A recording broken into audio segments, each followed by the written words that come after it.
Hello. Welcome to the online service of Shore Presbyterian Church. It's good to have you worshiping with us. Would you join me in a word of prayer for our time in the Scriptures? Heavenly Father, we ask you to meet us. We come to you. We come to lay down our lives. We come to worship you. We come to give you glory with everything we do and with everything we think. Lord, transform our minds so that we can be true worshipers of you, so that we can give our lives as a living sacrifice to you, because you are holy and righteous and just and loving and worthy of all our praise. So Lord, meet us in our praise by giving us your word, that we might obey it to bring you even more glory. We pray this in Jesus' name. Amen. Well, in the fall of 1937, Ed Kiefer was a senior in the School of Engineering at the University of Toledo, Ohio. He was tall, slender, bespectacled. Kiefer was the president of the Calculus Club, the vice president of the Engineering Club, and a member of the school's exclusive all-male honor society. He also invented the Cupidoscope. I don't know how you'd say it. This electrical device could not have been more perfectly designed to bring campus-wide fame to its creators, Kiefer and his less sociable classmate, John Hawley. It promised to reveal with scientific precision if a couple was truly in love with each other. And as the inventors explained to a United Press reporter, as news of their innovation had spread, the Cupidoscope delivered on its promise in terms called amor cycles, the affection that the college girls had for their boyfriends. So built in the school's physics laboratory, the Cupidoscope was fashioned from an old radio cabinet, a motor spark coil, and an electrical resistor. And to test their bond, a man and a woman would each grip electrodes on either side of the Cupidoscope and move them toward one another until the woman felt a spark, not of attraction, but of electricity.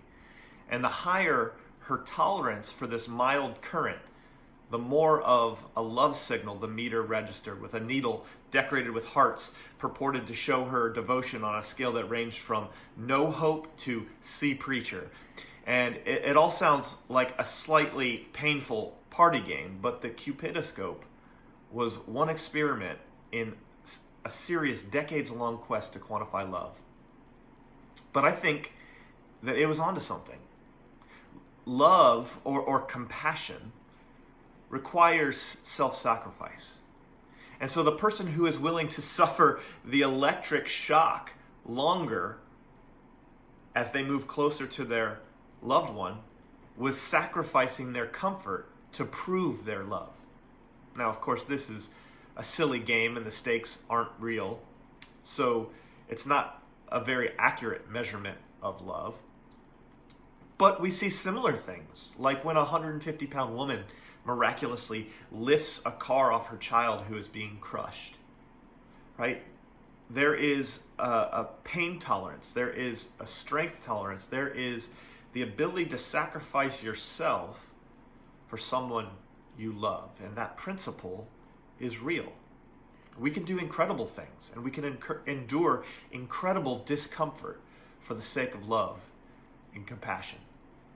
Now, we pick up today where we left off last week. Last week we talked about how community requires compassion, and our final point of that sermon was that compassion requires self-sacrifice. And that final point becomes our main point for today, as we move into a portion from Nehemiah's memoir that is really, it's taken out of chronological order. And so whoever was the final compiler of the final version of the Ezra-Nehemiah scroll, likely Ezra, he chose these few verses from Nehemiah's personal memoir because they were particularly applicable to the section we studied last week. So what we have here is Nehemiah's personal account of how he applied the principles of compassion and generosity throughout his term in Jerusalem. And he recorded these facts years after last week's passage, but it's set in immediately after last week's passage. So let's turn to Nehemiah 5, 14 through 19. God has something to say to you today. Hear it and apply it. Moreover, from the time that I was appointed to be their governor in the land of Judah, from the 20th year to the 32nd year of Artaxerxes the king, 12 years, neither I nor my brothers ate the food allowance of the governor. The former governors who were before me laid heavy burdens on the people and took from them for their daily ration 40 shekels of silver. Even their servants lorded it over the people, but I did not do so because of the fear of God. I also persevered in the work on this wall, and we acquired no land, and all my servants were gathered there for the work. Moreover, there were at my table 150 men, Jews and officials, besides those who came to us from the nations that were around us. Now, what was prepared at my expense for each day was 1 ox and 6 choice sheep and birds, and every 10 days all kinds of wine in abundance. Yet for all of this, I did not demand the food allowance of the governor, because the service was too heavy on this people. Remember for my good, O my God, all that I have done for this people. This is the word of God. Thanks be to God. Now, this is a short passage, and I really only want to draw out 2 main ideas from the text. First, we see Nehemiah's example of generous self-sacrifice in his leadership. And then we would do well to look at his proper motivation for that generosity. So let's look first at his generous self-sacrifice. Well, English dramatist and poet Sir Henry Taylor once said, "He who gives what he would readily throw away gives without generosity, for the essence of generosity is in self-sacrifice." And I don't know about you, but I've definitely been guilty of this, right? There have been a number of times when I have given away things to Lighthouse Ministries or to American Veterans or some other organization, which if they didn't accept the donation, I would have just thrown the thing away. And sometimes, just to kind of assuage my guilt of waste, I've taken things which were meant for the dump by my wife, and then I've given them away instead, probably just dooming some poor volunteer at the ministry to take them away to the dump anyway. And we like to give away things under these circumstances because it's easy and it makes us feel good. But true generosity means that there should probably be some pain in the giving. This doesn't mean that we don't give joyfully, but maybe true joy only comes when the giving is sacrificial. I was racking my brain for a recent example of giving sacrificially in my own life. Giving so much that it hurt. And I'm sad to say that the only thing I could think of is when my children come to me and they ask me for the back fin of my crab. Now, for those of you who don't know, the back fin is the biggest, most tender hunk of meat in the whole crab. It's my favorite part, and it requires time and effort to pick the shell away from the crab and to reveal this special treasure. And sometimes when my kids ask for it, my reply is, pick your own crab. You're old enough, and there's plenty of crabs to pick. But occasionally, when I'm feeling particularly generous, I give them the best part of the crab. And it isn't without a little bit of pain, I can assure you. And sometimes I receive gratitude from them, and other times they act entitled. But in either case, I feel an emotion that's hard to describe. Probably the best I can do to encapsulate it is the word satisfaction. I feel a satisfaction.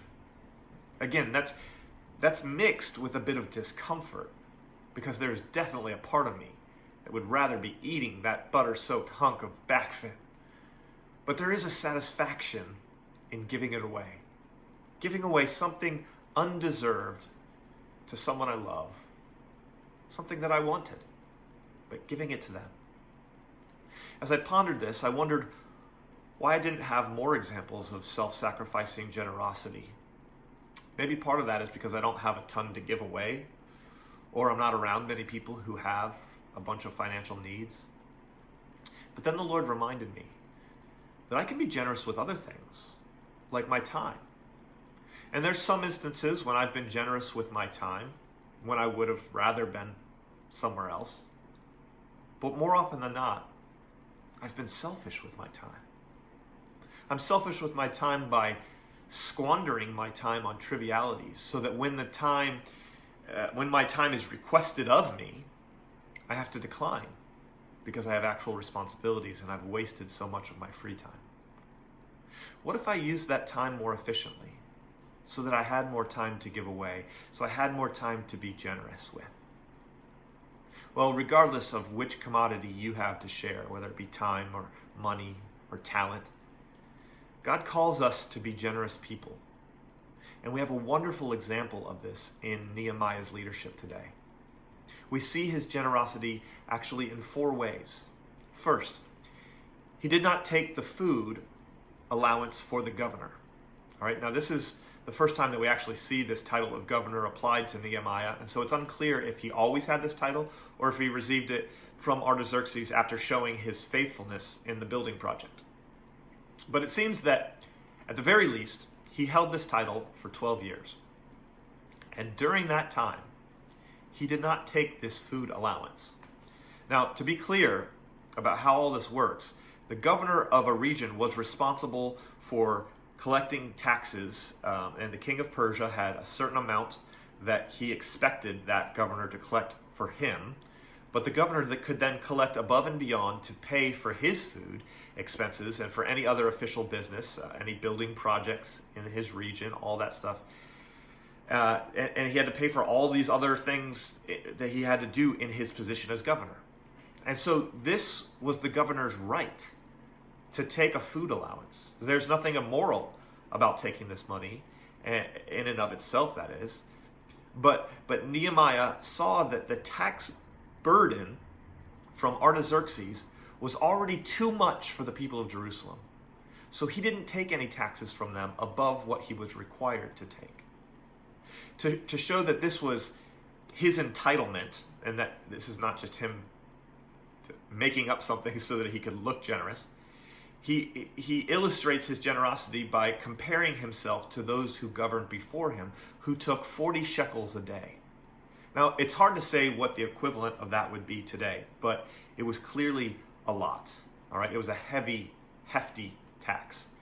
Now, Nehemiah could have probably just taken less. If he had only taken 20 shekels a day, he would have seemed like a hero. But instead, he took nothing. He didn't want to take the food allowance that he was permitted to take. He sacrificed that income for the sake of others. And it probably hurt him a little bit. So that's the first thing. The second thing is that he and his brothers and his servants did not lord over the people, but worked side by side with them on the wall. If you look at the end of verses 15 and verse 16, you see, even their servants lorded it over them. This is the old governors. Their servants lorded it over them, the people. But I did not do so because of the fear of God. I also persevered in the work on this wall, and we acquired no land, and all my servants were gathered there for the work. All right, so these brothers and servants mentioned here are the men that he most likely employed to help him with administrative duties, such as collecting taxes that needed to be collected. And Nehemiah and his men, they put their time and energy into working alongside their brothers to accomplish the mission of God in the building of this wall. They didn't have to get their hands dirty doing that. They could have used their position and status to avoid toilsome work like that, and instead spent their time collecting taxes. But Nehemiah and his men joined their lower class brothers shoulder to shoulder. They led by example. They did not whip from behind like the Egyptians, but they beckoned from the front line. Follow me. In short, they gave up their place of comfort to help, to be one with the others. That's the second way that Nehemiah shows his generosity. Now, third, he did not abuse his position and acquire land through pledges like we saw in last week's text. You might have noticed that this is slipped into verse 16. But Nehemiah nor his men used their wealth or station to acquire land in unscrupulous ways. Now, they could have very easily done what some of the other Jewish nobles were doing from last week's passage, which is taking pledges as collateral, right? Pieces of property from people as collateral for loans, only to then foreclose on these loans because they knew they were impossible to pay and keep the property. This was common practice, and Nehemiah could have easily done it, but he didn't, and neither did he let his men do it. They could have done what was in their own best interest, but rather they thought of others before themselves. They sacrificed the benefits of their wealth and status afforded to them in order to be compassionate to their brothers. So that's the third way. And finally, we see that Nehemiah was generous because he paid for his responsibilities out of his own pocket, and he didn't skimp, even though he was paying out of his own pocket. Look at verses 17 and 18. Moreover, there were many at my table. There were at my table 150 men, Jews and officials, besides those who came to us from the nations that were around us. Now, what was prepared at my expense for each day was 1 ox and 6 choice sheep and birds, and every 10 days all kinds of wine in abundance. You see, as the governor of Jerusalem, Nehemiah had a number of responsibilities. His men, who are numbered at 150, were not only paid through the taxing of the people, but they also expected to be fed as part of their compensation package. He was also expected to entertain officials and emissaries from foreign nations. He's the governor. He's got to put on these big feasts and parties. You know, he would need to host expensive, lavish feasts. And it's easy to gloss over numbers, but if Nehemiah was serving people, all his men and all these guests, an ox a day for 12 years, that's 4,380 oxen. Can you imagine the herd that he must have had to be able to do that? And not to mention, that's 26,280 sheep, and who knows how many birds and how much wine. Since Nehemiah didn't want to burden his people any further, all of this came out of his own pocket. Now, he was clearly a rich man. But can you imagine a modern politician who receives a per diem to pay for their meals, turning down that money so as not to burden the taxpayers? This kind of generosity that we see out of Nehemiah here is unheard of. But this is how a God-fearer lives. A godly person gives sacrificially for the sake of others. And friends, Nehemiah did this based on what he knew of God at the time. This was hundreds of years before Christ. We, on the other hand, have the example of Christ, who was God incarnate, the God-man, who laid down his heavenly glory to be wrapped in the flesh of a poor man, so that he might lighten our burdens. Rather than remain in heaven and lord it over us, which, by the way, he's certainly entitled to do, he came down and became like us in every way except sinning. He left his station and he condescended to us, even though he was the high King of heaven. And everything he created, which is certainly his, he owns everything he created. All these things that he created, he did not grasp them like a greedy king, but instead he gave them to us to steward. He could demand everything from us, but he is generous to give instead of demand. And probably most importantly, the expense that we accrued with our sinning and our rebelling, he said, put it on my tab. The penalty for sin, which is death, he paid at his own expense by hanging on a tree so that we might be forgiven, so that our debts might be canceled. Jesus is the ultimate example of generosity. He is the ultimate example of treating others as more important than yourself. He has given us his very life so that we might live. And so in light of that, how are we not generous with our brothers and sisters? How could we not be? Now, I know people always want specific applications. And I'm usually pretty vague in my applications, I'll admit. But today I have a perfect example of how you can be generous. This week, Ismar and Alejandra just had their first child. Many of you can remember what it was like when you had your first child. You were sleep deprived, you were anxious, the baby wouldn't stop crying, and you didn't know what to do to fix it. And add to that the fact that Ismar and Alejandra's families are thousands of miles away in Mexico. If you want to be generous, bring them a meal. Offer to hold the baby while they take a shower, or, heaven forbid, a nap. Make a sacrifice of time and energy from your day to be compassionate to your brother and sister. And I'm sure there's a million other ways that you could be generous with your time, money, or talent. But here's one that's been laid in our laps this week. We are called to be generous people because our God was generous with us. Now, there are plenty of people who are generous for many other reasons.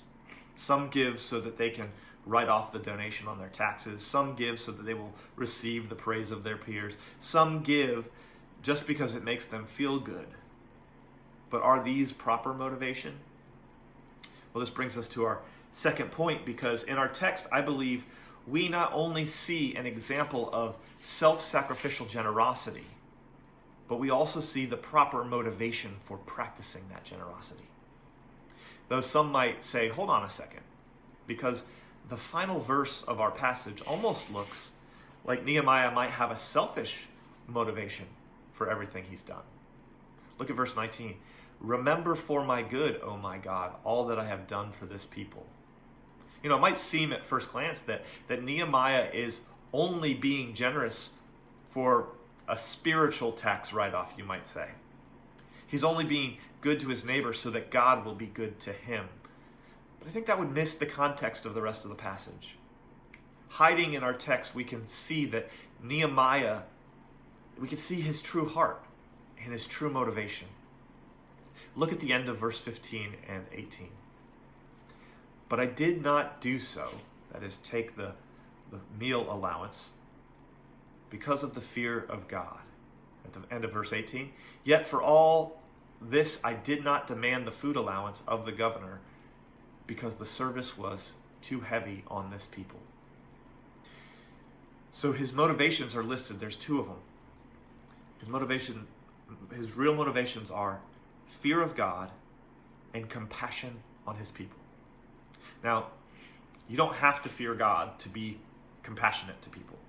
There are plenty of unbelievers who truly care about others. This is a result of what we would call common grace. You see, God has given every last person on this face of the planet, believer or not, he's given them good gifts. He's given them gifts like life and the sustenance to maintain that life. He has given the gifts of love and beauty and light and truth. Whether people recognize that these things are from God or not is irrelevant. People can be generous and compassionate out of the overflow of what they've been given, whether or not they acknowledge the giver. But nevertheless, as we covered in the first point, those who know that these good gifts are from God and have received the ultimate gift of salvation through the generosity of Christ, those people ought to be the most generous and the most compassionate. And so we see here that Nehemiah's compassion is merely from Nehemiah's compassion isn't merely from common grace, but rather due to his fear of God. Now, when we talk about the fear of God, we aren't talking about the fear you feel when you watch a scary movie or when you're walking alone in the woods after dark. Now, though, to stand before a holy God while in our sins would be exponentially more terrifying than either of those things. That's not what we're talking about. What we are talking about has alternately been called reverence or respect. It's what we feel when we recognize God's holiness and our sinfulness, but also mixed together with the gratefulness that we are no longer deemed as sinful before God, but rather as righteous for Christ's sake. So yeah, there's a little bit of actual fear, but it's mixed with this gratefulness because we've been saved by a God who loves us, even though he's scary. Now, this type of fear that Nehemiah feels is that thing. This awe, this reverence, this gratitude. And that motivates him. Now, you might say, Nehemiah doesn't know Christ, so maybe his fear is just normal fear. But to that I would respond that Nehemiah knows that his God is a God who rescues people from slavery. He rescues a people who stand no hope of freedom apart from the miracles of God. He did it. He rescued his people out of Egypt, and he rescued even Nehemiah out of Persia. He's a God who comes to the aid of those who are helpless, and he can work miracles to bring about his will. Nehemiah also knows that God is a keeper of his promises, and he knows that the Old Testament is full of promises from God, that he will pardon the sins of those who love him. In fact, when we do our assurance of pardon, I often use Old Testament passages to show us that God has assured us that we will be pardoned for our sins. And Nehemiah knows that one day a Messiah will come who will permanently free his people and make all things right. So I think you can bet that Nehemiah's fear of God has gratitude mixed in there. That his fear of God is the same thing we feel when we see what Jesus has done on our behalf. He just did it before Jesus came, and we do it after Jesus. Nehemiah has a picture of a compassionate God in his mind. A God who looks favorably upon his people even while they are weak and helpless and completely unable to repay him for his kindness. This picture of God, which I might dare say comes from a relationship that Nehemiah has with his God, a relationship that comes by prayer and by the study of the scriptures, which are God's word to us. This picture moves Nehemiah to have compassion, as his God has compassion. See, like God, he is moved by the suffering of his people, and he takes action. Now this brings us again to the final verse. It still might sound as if Nehemiah is bargaining with God, but you see, someone who fears God, someone who has a relationship with him, would never do such a thing. He would never do such a thing because he knows that God can't be bought. God is not a corrupt politician who votes with the highest bidder. God is who he is. And we change to conform to him, not the other way around. So, if you've ever bargained with God, and I think we all have at some point, like, God, I'll never speed again if you get me out of this ticket, or I'll never smoke again if you take away this lung cancer. You only bargained with God because you didn't understand how grace works. You see, there's nothing you can do to earn or to purchase or to barter for the favor of God, whether that is for his favor to get you out of a ticket, lung cancer, or eternal damnation. See, when God gives you a gift like that, it is absolutely free. You didn't deserve it. Bargaining is a waste of breath. But those of us who know God and know that he loves to give his children good gifts, we have no problem asking him for things. Please, Lord, let me get this job. Please, Lord, heal my loved one. In those cases, we aren't trying to make a deal with God. We're merely appealing to his love, to his compassion, to his generosity. We aren't appealing to our works as if they could manipulate God to do what we want him to do. Instead, we're appealing to our relationship with him. Please, God, if you love me, bless me this way. Please, God, you know that I love you. Bless me this way.